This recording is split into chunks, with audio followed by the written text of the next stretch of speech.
Hello, and welcome to the second episode of the FairFem Interviews. My name is Rebecca, and I am here from Switzerland. And joining me today is Koyo, who is in Uganda right now, and Anne, who is in Germany. So let's just get things started. So first of all, hello to both of you. And please introduce yourselves and talk a bit about Rugby Tackling Life and COOFFEEE, and how did you get involved in each of the organizations? Helen Buteme, and I'm one of the directors of Rugby Tackling Life, and it started a couple of years ago first as an informal organization. We were just like 5 women passionate about rugby, and we had very young players in our rugby teams, and they were from low social economic backgrounds. So we'd help them out with school fees, sports bras, training shoes, just stuff to help them get by. And we come from different parts of Uganda, even though we live in Kampala. So we had that idea, we'd sort of go back to our home areas. And like the initial thought was to develop rugby. That was the main thing. But then when we traveled to these regions, we again met with girls from low socioeconomic backgrounds, and they were actually a lot worse off than the girls who were living in Kampala. And, they pitch up for training in inappropriate gear. They were really passionate, but they didn't have shorts, so they'd wear like skirts. Because some of the areas, it's considered immoral to wear shorts or trousers. So girls just had skirts or dresses. So they'd show up in what they have. So it would be skirts, dresses, no sports bras, no shoes, basically nothing. And quite a number of them were not in school. So we started helping a few of them, but it became overwhelming. I mean, there's only so much that you can do from your own pocket. So we decided to form an organization where we could actually be like a formal structure, legally registered with the government, and then be able to apply for grants and seek funding. So we formed Rugby Tackling Life, and it was Anna who came up with the name. So I think I'll leave it to her to explain why Rugby Tackling Life. And we first registered as a CBO, that's a community-based organization, in 2016. But we wanted to do a nationwide thing, because a CBO, you can only work in one community, basically, one district. So we wanted it to be a nationwide thing. So we ended up registering, upgrading to an NGO in 2018. And so we use rugby as a tool for social change.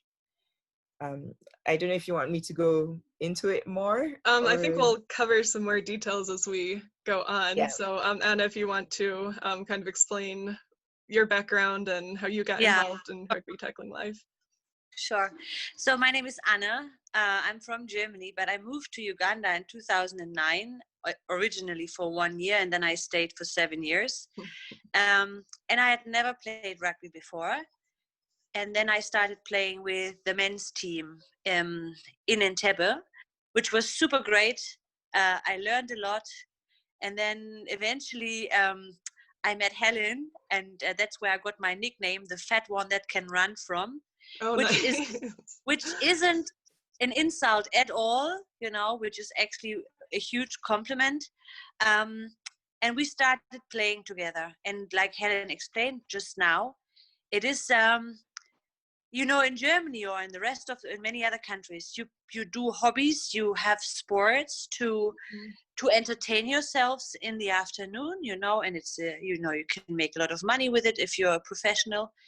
Whereas in Uganda, sometimes it's a way to survive, because nobody is around you might be able to travel outside of your district or to finish school. And we realized that once we got those girls together and we are involved with the community, when we have them on that rugby pitch, there's ways and I'm saying we, even though I never talk to them because I'm not Ugandan, the girls, our coaches have found ways to talk to them, to get them engaged so that they continuously come back, and we found ways to educate them in many other ways. And that's why it's also called Rugby Tackling Life, because yes, rugby is tough, very tough, and you sometimes feel the impacts days after that. But like everything else, you train and it makes you harder, right? And with the stuff that we teach the girls when they come back and become better rugby players, we also teach them to tackle life, because sometimes all it needs is someone who tells you, you know, it's okay to fail in school, you just try again, or it's okay if you want to continue going to school. And we found ways and means to talk to the girls. So, and this is how it all started, and it's going crazy. Helen and the girls are doing a fantastic job. I know we're going to cover this later on again.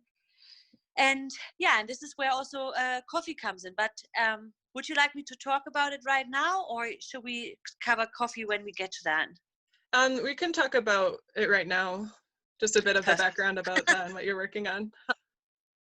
Cheers to that. I wish I had a cup to cheers with you. So the one thing I never wanted, and I'm saying that because I lived in Uganda for 7 years, I never wanted anyone to feel sorry for what we do or for the girls we are working with. It's a picture that is painted all over the media.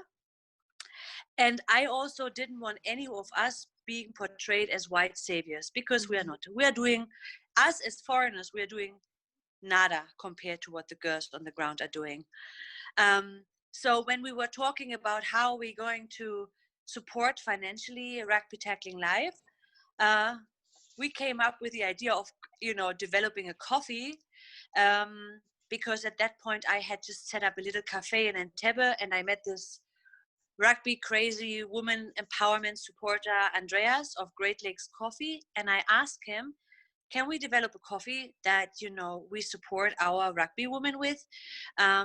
Because then we cover several areas, right? So you buy a fantastic coffee, you support the coffee farmers, which are also very many women part of here in Uganda, and also you support Rugby Tackling Life. And he said to me, everything I can do to support women and rugby, I happily do. So we did that. I spent 6 weeks in the lab in Kampala. Coffee came out in August 2015.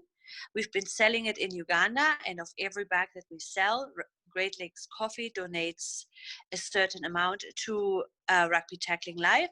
And when I moved back to Germany in 2016, I set up a little online business where I sell coffee worldwide, and I donate €3 of every bag back to the NGO Rugby Tackling Life. And I want to be very specific about this. It is my business to sell coffee, and I happily donate the amount to Rugby Tackling Life, because I want to be independent from donations and stuff like this. I asked to draw up our own budget and stuff, but I also want to be very clear about that I'm running a business with that, because we cannot run something big like Rugby Tackling Life on charity alone, right? We have a budget, we need to plan for activities, we cannot rely on certain amounts of money coming in when we don't know. So how many girls are part of Rugby Tackling Life currently? Ooh, or approximately it varies. It keeps changing, and it also depends which regions we are actually working in, because we have various projects. And so right now the project we're working on is in Kitgum, and it's on ending child marriage. So we're using rugby as a tool to end child marriage. And we are currently working with, we also work together with boys, because a lot of the times empowerment cannot happen without the opposite gender. Yeah. You know, these boys grow up with girls, they grow up to be men, they grow up to be fathers, they're men in leadership positions, and they're fathers who end up having daughters. So they need to be like on board from the start. So we work together with the girls and boys to normalize male-female relationships where it's not about a fight for power. It's about a battle to ensure that everybody is able to fulfill their potential. Everybody has like equitable opportunities, similar opportunities, Yeah. and it all benefits the community at the end of the day. So we are working with directly, you could say directly, we're working with about 100 girls, and directly with between 50 to 100 boys. Wow. I say Okay. directly because of these ones who we have actual contact with, we meet and all that. But then we also have indirect impacts.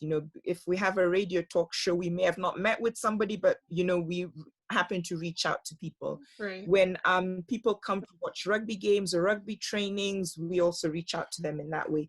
And then also these girls and boys who we work with talk to other girls and boys. And so in that case, there's an impact had as well, Then there are other regions where we've also had Rugby Tackling Life activities. So we can go to a region for a week and we end up interacting with between 100 to 300 girls and boys, So it varies. I can say from 2016 up until now, we've probably directly interacted or engaged with about 2,000 girls and boys. Wow.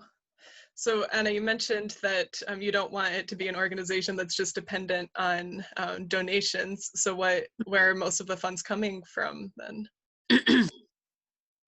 So currently, Helen got this amazing grant from Girls Fund First with the project to end child marriage, and that is totally fine because it supports a project and a goal that we fully support too. And as I'm, selling more and more coffee, we would love to sell or to finance many of our activities through that, and also happily work with grants that support our ideas. But you know how it works with grants. Sometimes, they change their agenda, and then all of a sudden you have to work on something that isn't what you are up for, right? Yeah. So, and I mean, it's a big goal because,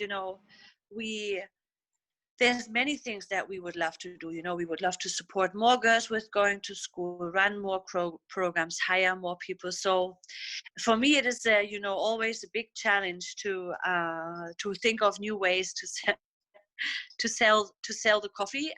We just sent some samples to South Africa. So we are hoping to get in the shops there too, to also, to broaden our markets as well. Okay. Yeah.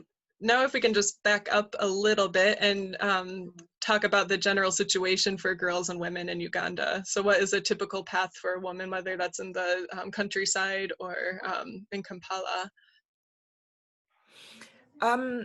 In Kampala, it's a lot easier for girls, but then again, it also depends on your socioeconomic status.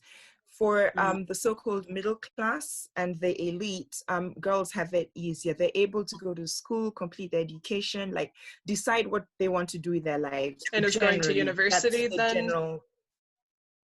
Yes, going to university, that sort of thing. Or if they choose not to go to university, again, a lot of the times it's their choice. That's not like 100% the case, but the general case is they can choose what they want to do with their lives, more or less.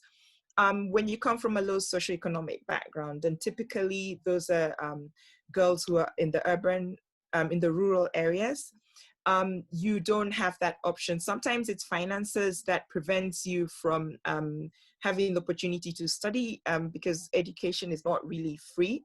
So you're not able to go to school because your parents can't afford it. And sometimes parents make choices. And if it's to choose between educating a girl and a boy, they'll educate the boy because boys remain part of the family while girls go off to be married and they're no longer part of the family. So they don't see why they should spend that money on girls. Or some people believe that education spoils girls, makes them get these notions that they're notions above what they're supposed to be, makes it difficult for them to be good wives and mothers. So they choose not to educate their girls for that reason. While some don't see the use of education because where they're living, quite frankly, there are no opportunities for growth at all. So you go on to finish secondary school, then what? You could find this one primary school in the entire village. Then to go to a secondary school, you have to go to another district and it's several hours walk. which can be dangerous. And it also takes up a lot of time, leaving less time for chores. So parents don't see the point, you know, there's no university around. So they think primary school is enough education for the girl, pull her out, and then she either stays around the home if they don't want her to marry too early, or they marry her off the moment they get her out of primary school. So would you say primary school, even in the rural areas, is quite common, or is that even not often the case that the girls go to primary school when they're in the rural areas? They will go up to primary school, but some don't complete it. They'll sometimes go up to primary 5. And another important thing to note is girls and boys both in rural areas rarely start school at 6 years old. They'll start a lot older, and it will be different reasons. It could be the nearest school is too far, and so the parents don't want to send a 6-year-old walking, you know, 10 kilometers or so. Or sometimes even kids as young as 6-7 years old have babysitting duties or chores around the house, so they won't go to school, you know, or it just could be a financial reason. And so kids are sent to school in phases. So the older ones go first, then they're pulled out for a year or two, then the younger ones go in. It's like that sort of thing. So you may find somebody finishing primary school when they're 18 years old, you know, it's something quite normal. So you'll get kids of all ages in one class. So you know, so it really varies, but yeah. And since education isn't considered, like formal education isn't considered that important compared to just life, you know, so parents won't prioritize it highly. So then in Kampala, when there is more access, I assume, to primary and secondary school, is it still more of a financial issue that why families are not sending their girls to, you know, beyond secondary school, or is it more of the mentality which you had mentioned before about wanting to hold girls back a little bit? No, it's in Kampala, it's usually a financial issue. I mean, there are cases where parents would rather the girls are not well educated, but those are very few. It's mostly a financial issue if they don't send their girls to school. And so we looked into this before as well, and we also wrote about it on our website.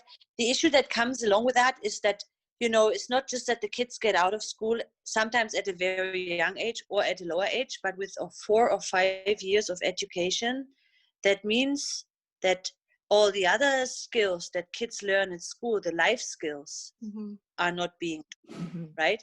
So they get out of school and they get into a normal working life, and then they have most likely also children at a very young age.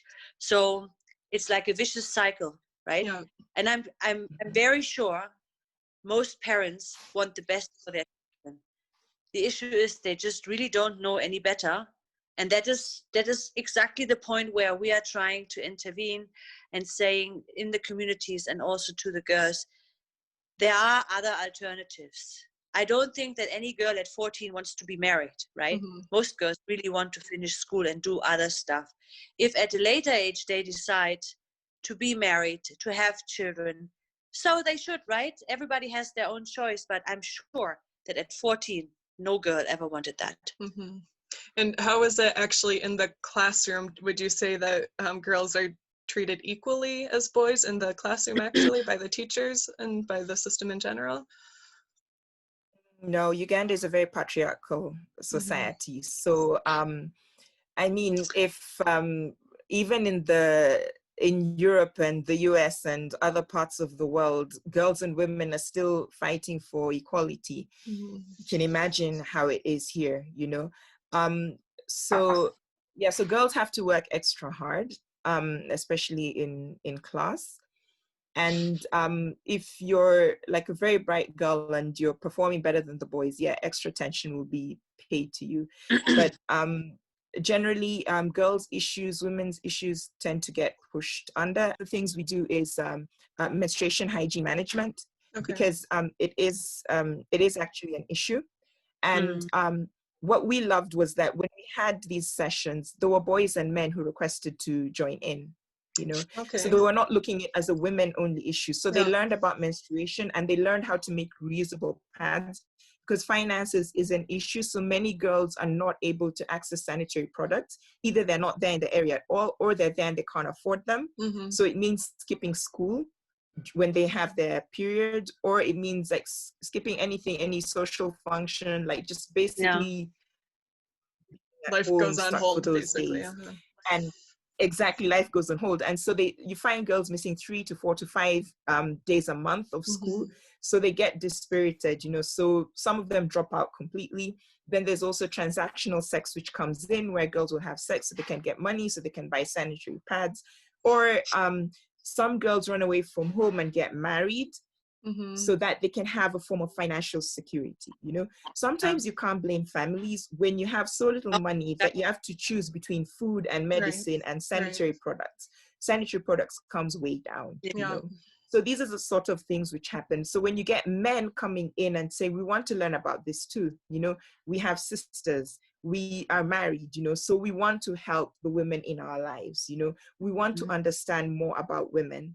Then you're like, okay, so this is great. This is something which is helping, because they're not seeing women or women's issues as something which is a nuisance. It's like, these are part of us and we want to help them as best as we can.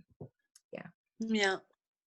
And like you said earlier, getting men involved, they're just as much as part of the picture. So it's important for female empowerment, you need the men and the boys involved in every aspect of it. And I think I talked to both of you about this before. What I found very interesting when you talk about empowerment is that I found that in Uganda, and I'm also realizing this here with my work, most people who really support Rugby Tackling Life and buy the coffee and support whatever we do are men. Yeah. Right? I don't understand. It's a very interesting question that I'm thinking about regularly. Why do you think it's that because it's rugby and rugby? This is actually one of my next questions.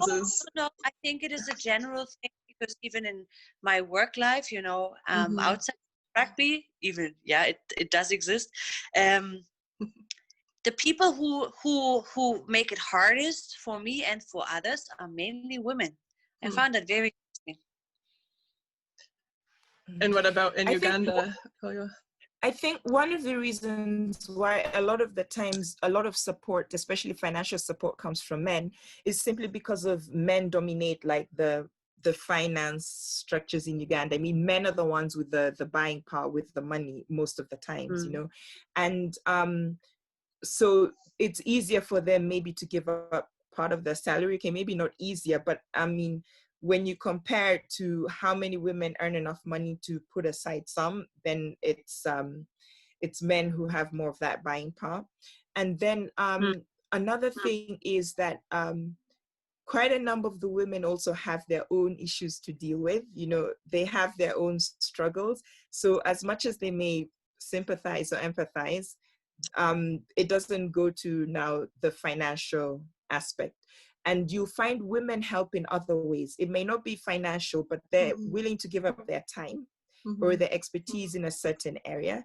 You know, they can be mentors. So these are other things which add up. And where you get women offering to be role models for other girls, it really hits off, because when men are looked at as role models, it becomes hard, because, you know, the path is a bit smoother for men. So sometimes girls will go like, oh, but it's easy because you're a man, you know. But then when it's a woman who's identifying with your struggles, and, you know, and you look at, this is somebody like me, you know, then it works. And we try and get role models from that very community, you know, girls who, like, we have in the End Child Marriage project, the coordinator in Kitgum actually came through the Rugby Tackling Life program, paid for her school fees, got her like into the women's rugby national team. And so since she was born in Kitgum, grew up there, studied there, learned her rugby there, but then now started traveling to Kampala, you know, traveling out of the district, going on planes, you know, to other countries. She was being interviewed on radio. People who like would meet her for the first time, like, oh my goodness, you're the Flavia Yeah. again, or what we hear about on radio. You're so tiny. We thought you were like huge and big. And look at all the things that you're doing. And, Yeah. other girls look at her and are like, she's from my village. She's not from a rich family. She had the same disadvantages as I did. And so we can be like her, So I think for women, a lot of women prefer to offer help in other ways, or only able to offer help in other ways other than financial, whereas men, it's easier for them. And also because women talk quite a bit more and find it easier to open up to each other, whereas men maybe are sometimes not so comfortable doing that. So for them, the easiest way is, this is how I can help. And then they give a financial contribution. So that's another way of looking at it. Yeah. Mm-hmm.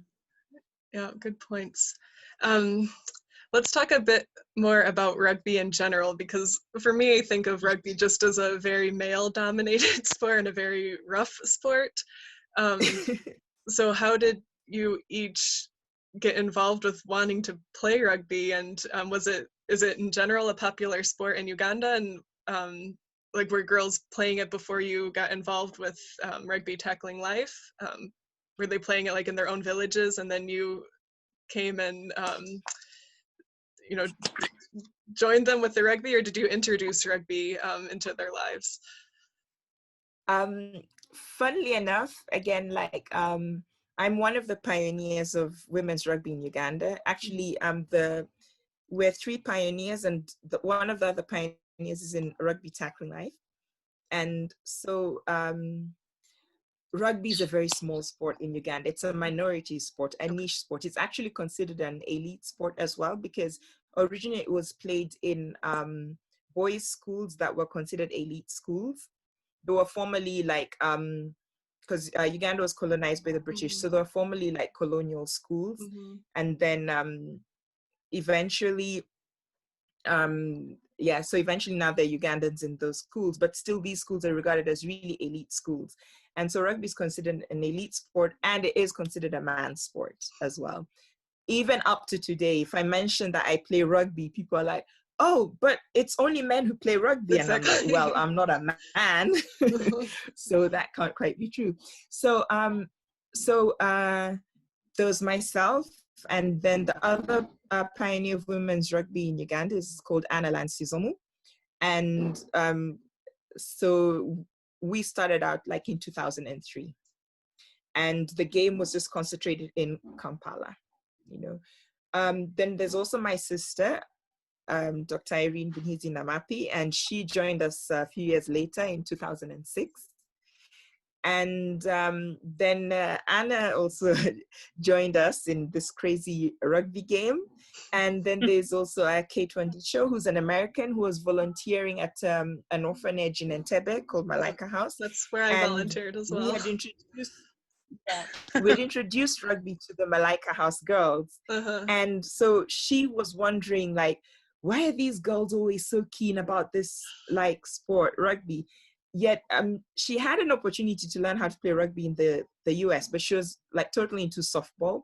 But she had either a cousin or a roommate who loved rugby, and Kate was just like, nah, that's not my thing.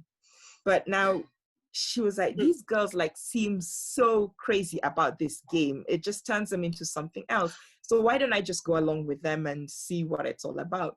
So she started attending a few practice sessions, and yeah, big mistake, she got addicted as well. And so the five of us met up through rugby, and we just formed a deep bond. We'd hang out together, play together, basically. And then as we started helping out girls, we'd discuss it. And so that's how it came in. So we're first working with the girls in our rugby team within Kampala. And then now we started like moving out Entebbe. Then we'd go to Eastern Uganda, then Northern Uganda, like that. And in some areas, there was a bit of rugby, mostly boys rugby, and then girls would try and play. So they'd play together with the boys, they'd get pushed out, or they'd train and train and train, but there would never be any competition, so they'd get discouraged.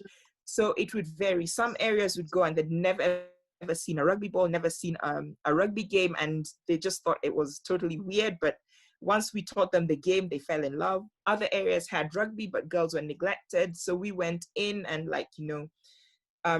like sort of lifted the girls up. And then many parents were not keen on rugby because, and not just for girls, even for their boys, because they consider it a very rough sport. You get injuries and then there's no benefit afterwards, you know, so it didn't make sense to them. Why would you play such a rough game and there's nothing at it at the end of the day? You don't get paid, you don't get anything, you know. So when we came in and we were integrating rugby with life skills, you know, we were giving girls opportunities they didn't have before. To parents, it made sense then, you know. Yeah. My daughter is playing, yes, she may get injured, but she's in school, you know. She has XYZ, you know, she now has shoes, you know, she is being given life skills, she's being mentored, you know, she's being given advice.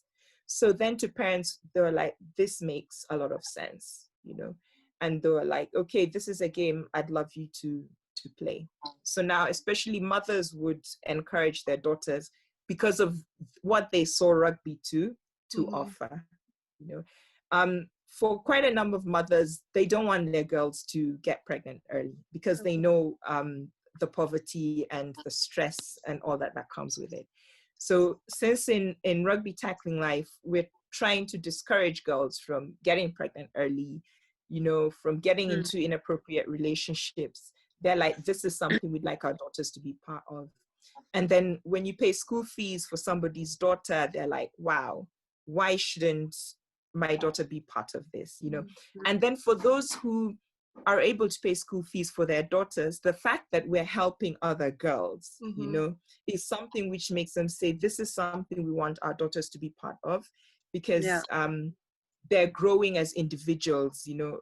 It's not just about the sport. And even school teachers who finally agreed to have rugby in their schools have said what we like the most is the fact that it's not just sports. You know, there's this life skills aspect, and we need these kids to be taught to, you know, because parents are not able to do it, and as teachers they're not comfortable talking to us, you know, or sometimes we talk and they don't listen. And quite a number of the peer counselors that we have are young, you know, they're below 25 years old, some are even as young as 18, 19 years old. So when they're talking, it's easier for their peers to listen to them because they're like, okay, this is somebody who is our age, they understand our struggle, and this is what they're telling us about, this is their experience, you know. So they tend to listen more, and they feel more comfortable that their secrets are not going to be shared, or they're not going to get into trouble for asking certain questions. And so it makes it so much easier. And so this is the way we were able to get rugby accepted into schools, into communities, into families, because of these other aspects that we bring in. Would you say the fathers are generally supportive as well? Usually fathers go along with what the mothers decide in quite a number of the things. So if the mother is okay with it, the father won't object, you know. Sometimes fathers are keen for their daughters to play sport because maybe when they were younger, they played sports. They may not understand rugby, but they want their daughters to play sports, and the mothers are like, no, it's too dangerous. And when a woman says no, it's no, you know, in such situations. So the father will back off, you know. But then now where you get the wife being like accepting, so he will also accept it. And because basically raising children is left to the women. The men provide the financial input.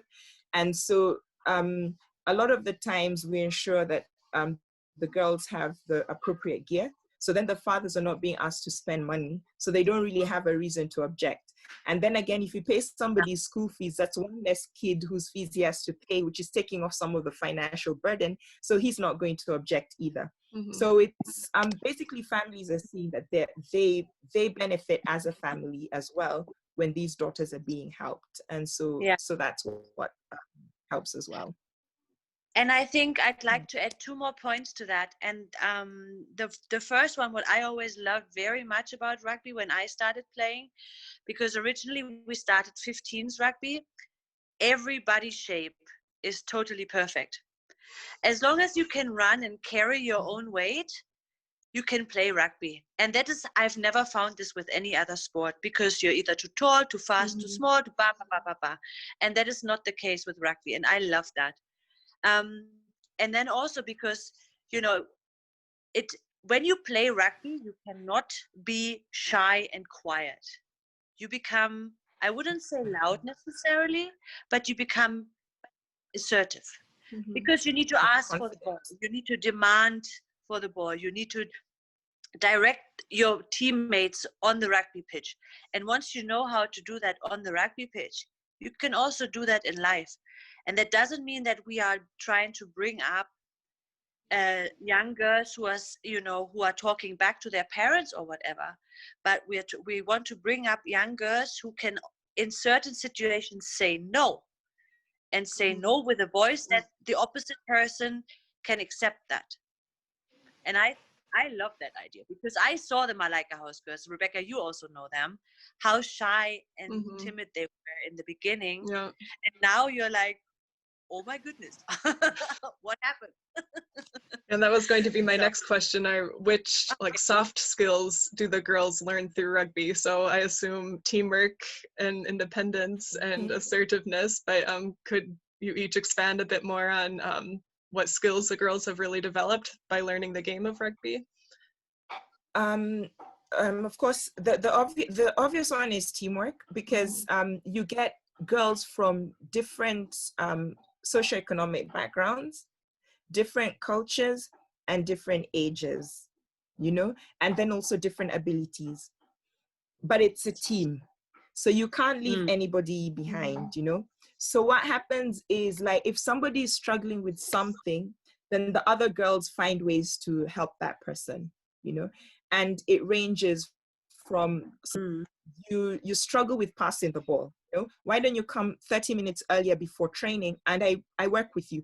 Or sometimes a girl can come and say, you know what, coach, I want a ball to take home so that we can work on passing, you know. There's one girl, Flavia from Kitgum. One of her teammates was really struggling with the basics of passing the ball. You know, she pretty much had everything else, but she struggled with that. And so she went to the girls' parents and told them, you know, the coach is always complaining about your daughter's passing skills. So I'd like her to come and live with me so that I can be working with her after the school on passing the ball, you know. And so they all stayed within Kitgum district, but they stayed like on opposite ends. So it was easier for her to live with this other girl. She really wanted her to join the national team as well, but just knew unless she sorted out her passing, she wouldn't be able to. And because Flavia was like, she's kind of a celebrity in Kitgum, you know, and she's also a decent person. She's known to be a very decent person, a decent character. The girl's parents said, you know what, take our daughter, stay with her and help her.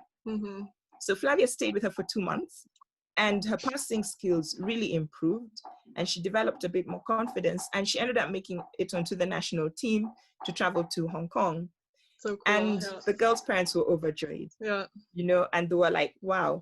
And, you know, so it just demonstrates that when you're in a team, you look out for each other, and you can make sacrifices so that your teammates, you know, can develop as an individual, you know. So so there's that aspect of teamwork and selflessness, thinking of the other person instead of just about you, you know. Then other skills you learn is leadership. You know, if you're a captain of the team, or if you're put in charge of certain things, then it's up to you to make sure things happen. You know, you can even be in charge of something as simple as the rugby balls. So you have to make sure you're training on time, the balls are pumped, and all the balls are available. You can't forget the balls at home. If you forget the balls at home, there's no session that can go on, you know. So just small things like that. Yeah. And rugby also, like Anna said, you're able to express yourself, you know, because you have to talk when you're on pitch, you know. you need to talk, to communicate with each other throughout, whether you're a leader or not. You need to let somebody know if you have the ball. You need to let somebody know if the defense line is breaking, you know. So you need to be able to communicate, and to communicate effectively and efficiently. And that can be carried off the pitch as well, you know. Mm-hmm. Then when you want something, you have to work hard for it. You know, if you want to play for your club team, if you want to play for the national team, you don't just say, I want to play for this team. You need to do what it takes to be able to make it, you know. So it means working extra hard, be it on the pitch, in the gym, watching rugby games, learn from other teams. You need to work hard, because nothing ever just comes on a plate. And it's the same thing in life. If you want something, you need to work with it. You need to work hard for it. You know, it doesn't just fall into your lap, you know. And then it's also about overcoming adversity. You can work really, really hard and you don't make it onto the national team. It can happen 1 year, 2 years, 3 years. Do you give up? No, you keep going. And then another thing is, you can be in the middle of a game and you're losing. Do you give up, or do you just keep going, you know? So those are some of the things. You could keep playing a team, and every time you play that team, you lose. Do you give up and walk onto the pitch? Oh, we're going to lose again. Or do you go back, figure out what went wrong, and then you come back and try and beat that team, you know? So there are hurdles in life. Life is never easy. So you need to find ways to jump over those hurdles. And if it doesn't work the first time, it's okay. Go back and find another way to try and get over that hurdle or get around it. But you need to get to where you want to go to. So those are quite a number of the soft skills that that rugby teaches you. That's what I can think of it.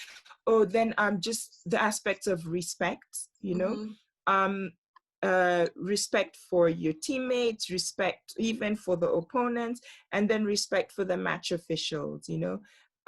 In rugby, there's something which is said, like the match referee is the sole judge of fact and law, you know. So basically what the referee says goes. You can't argue with it, you know. You have to respect that decision, because referees do make mistakes. That's something normal, and trying to contest those decisions on and on and on just doesn't hold it. You respect that. Then after the game, you can approach the referee and ask for an explanation why certain calls are made, and the referee will give you, you know, the explanation. So it's those interactions which are so important, you know. There has to be respect all the way around. What else is there? Then other things is learning about your body is important, because you need to know how hard to push yourself, how hard you can push yourself, and what works for you. Then also what you eat is important. What you do with your body affects how you play on pitch, how you train. So it's very important to understand your body as well. So those are some of the things which are like which you can learn. So could you take us on a journey of one or two of the girls in Rugby Tackling Life, like what her life was like before and what it's like now?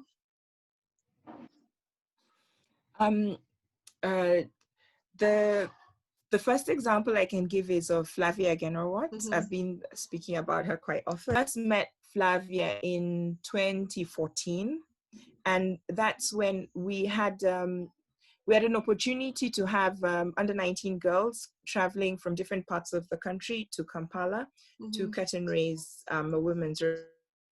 The idea, because of the girls up country were playing rugby, we're getting them into rugby, but why? You know, was there, what was in it for them? Why should they play? Why should they train hard? Why should they try and become better players?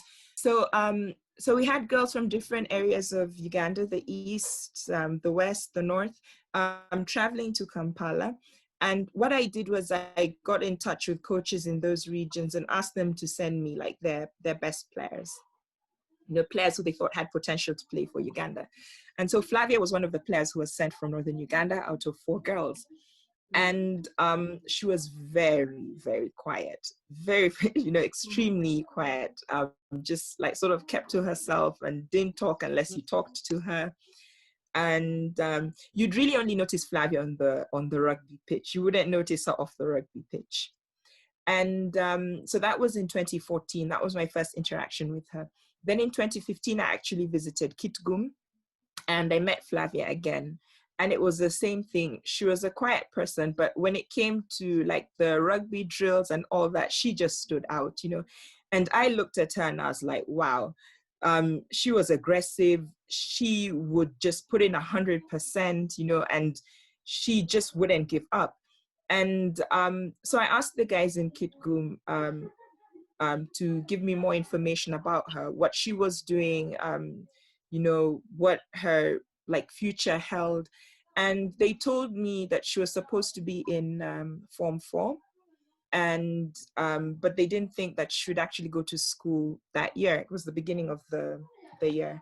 And when I asked them why, and they were like, she doesn't have money for school fees, basically.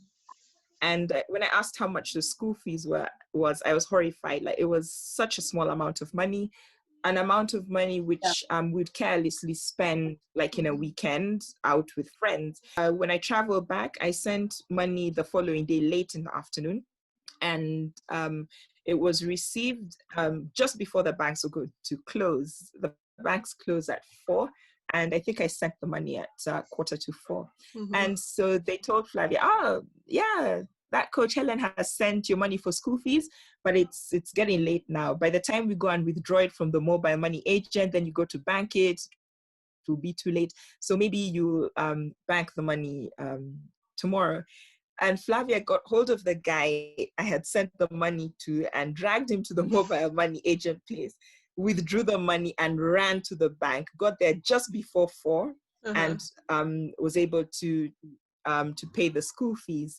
And so she got home and told them, my school fees has been paid for term 1, so I'll be able to go to school.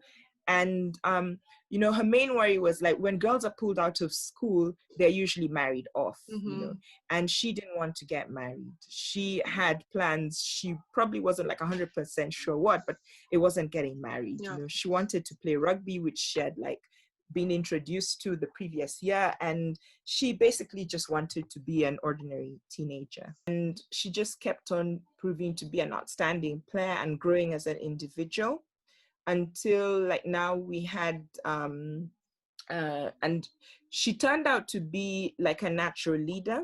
As much as Flavia would be very quiet around us, with her peers, she wasn't necessarily talkative, but she was the sort of person when she talked, her peers would listen, and so she was just a natural leader in that way.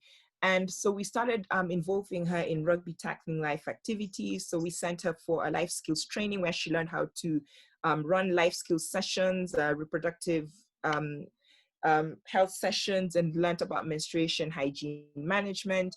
She learned about coaching so that she could also coach. And she approached it with, she approaches the same way she approaches everything else, like with 100% focus and determination. And so when we won the grant last year for ending child marriage in Kitgum, it was sort of natural that we'd pick Flavia to run it. One, she's now a young woman. Then 2, since she's from there, she was just the ideal like champion for change, as we call it. Like she's fluent in the language, she understands the culture, she's from there, so she wouldn't be seen as an outsider coming in, but as one of them who has like changed her life and wants other people's lives to change as well. And so Flavia is well known in Kitgum for 2 things: rugby, because she plays rugby for Uganda, so people know she travels, she's been on planes, she's been to like other countries, and then she's also known for like her fights for ending child marriage as well. So she's well known in that aspect, and it's something which she takes very seriously, and she's really grown through this throughout this period. She finished Form 4. That was in 2015. She finished Form 4, but she didn't go further. why she didn't go further is she told me that she found academics hard, you know. It's difficult for a lot of people in rural areas because they don't quite have a great, let's say, foundation, because the schools a lot of the times are not very good and they spend a lot of time in and out of school. So like school is something which some of them find very difficult. So she didn't see the point of going on to Form 5 and 6 because she felt she wouldn't do well. And then even if she did Form 5 and 6, going to university would be another challenge. First of all, the cost would be like very high. And then again, what would she do in university? You know, so she said she'd rather do a vocational course. And initially she had wanted to do hairdressing, but she was convinced instead to do tailoring because already she was really great at hairdressing. She like self-taught herself, you know, so she taught herself how to do hair and so on. So now instead she did tailoring, and she finished last year. And she's now setting herself up as a tailoress. So she's already like, she makes like clothes, dresses, and like really nice things. She's made curtains. She actually made me some really nice curtains. And then recently she taught 2 other girls how to make reusable pads. And then the 3 of them made 500 reusable pads to be distributed in the communities in Kitgum. So so she's somebody who is, you could say, one of our success stories, and somebody who really shows that when you believe in somebody, invest in them, give them an opportunity, and when they grab that opportunity, they can make something out of themselves, you know. So she's right now an independent woman. She's not relying on other people. And she also does farming as well. So she has a lot going on, and she keeps saying, I haven't achieved everything that I need to achieve, both on the rugby pitch and off the rugby pitch. There's so much for me to learn and so much for me to do, you know. So so she's one success story. The other success story would be Emily Lekuru. And Emily is, she's somebody who was born and raised in Jinja. And she's a policewoman's daughter. Actually, both her parents were police officers, but her father passed away a number of years ago. And so she was basically, she and her siblings have been raised by their single mother, you know. And Rugby Tackling Life, I mean, met Emily in, it was also actually 2014, you know. And Emily was also somebody who just stood out on the pitch, and even off the pitch for 2 reasons. Emily is just one of those naturally gifted athletes. Every sport she plays, she's good at it. So she stood out in rugby. And when Emily started playing rugby, like literally every tackle, every small injury would have her in tears, you know. But she's grown a lot since then, and she debuted to represent Uganda at 17 years old. So she was a very young player, but she was the Uganda Female Rugby Player of the Year in 2018 at just 18 years old, you know. Wow.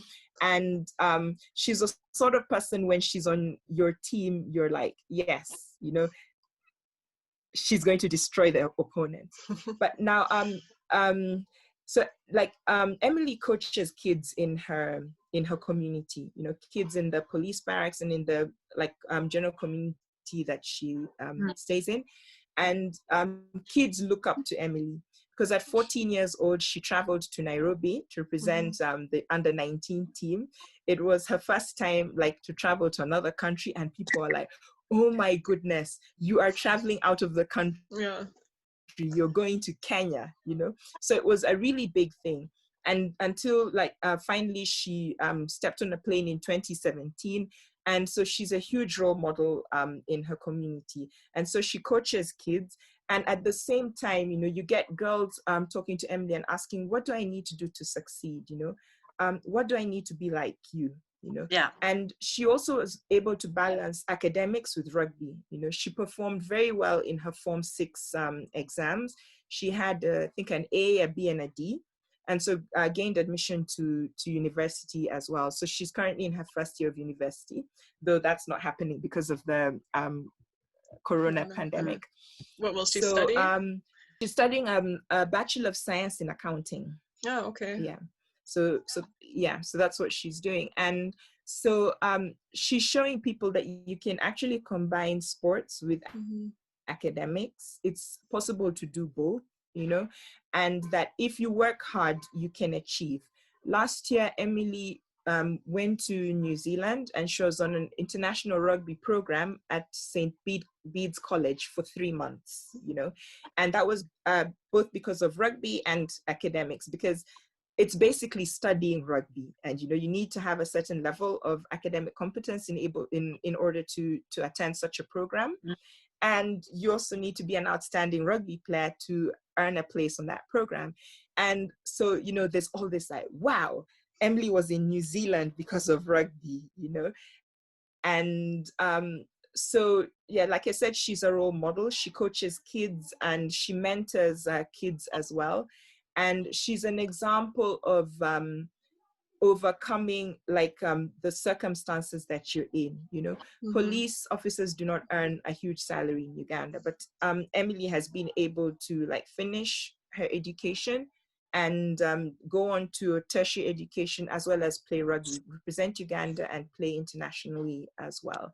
You know? Yeah. And so this year during her holidays, she was supposed to travel with RTL to talk to girls in like various regions about her rugby journey as well, and explain like what you need to do and what it takes, you know. Because something else she brought back from her experience in New Zealand is what it takes to be a professional athlete. You know, it's an experience which no one else has had, like no other female rugby players had in Uganda. So she would be speaking from a very unique point of view. So so those would be our like 2 success stories in RTL. Yeah, and I love that they become really an inspiration for the community from which they came, and try to empower girls through their experiences. Yeah. Well, we've been talking. The great thing is, it's not just girls who look up to them; it's boys as well. You know, there's some boys who you talk to and you ask them like, "Who's your favorite rugby player?" I know they'll be like, "Oh, Flavia Generot or Emily Lekuru." Oh, that's so cool. They mention other girls who we interact with in the RTL program, and you know, or you ask, "Who is your role model?" or "Who do you want to play like?" They're like, "Oh, I love this player because of this is what they do." And so there's a mix of male and female rugby players in there, which I find really awesome, because that is a way of normalizing the fact that women are worthy, you know. You know, you can look up to a woman and you can learn from a woman. Yeah. I think I could continue talking with you both for hours and hours, but I think we should wrap things up. So lastly, are there any words of advice that either of you would give girls or women who are struggling to feel empowered?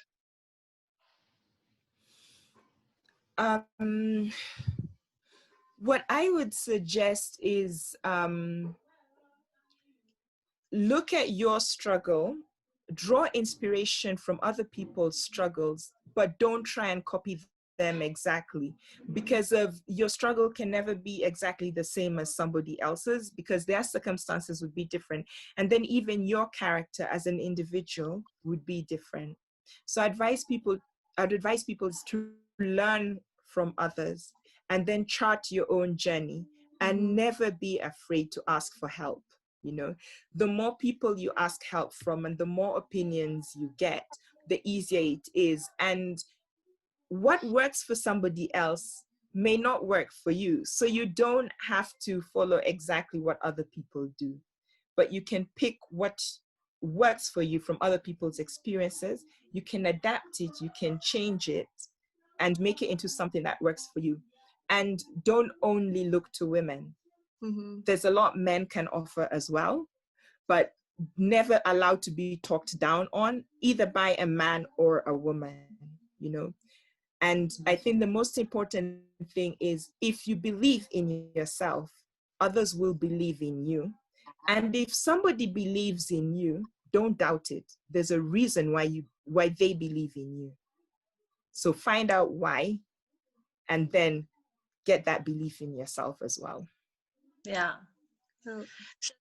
Yeah, that leaves me only with two things to add. The first thing is, I would say, listen to your heart, because, or your guts, whatever you want to call it, because, you know, there's always people who want to hold you down or talk you down or whatever. But if your heart tells you it isn't enough, I'm not too old to play rugby, I'm not too young to play rugby, I'm not too small to play rugby, or whatever else, but your heart tells you, actually, I can play rugby as long as I like, then just do it.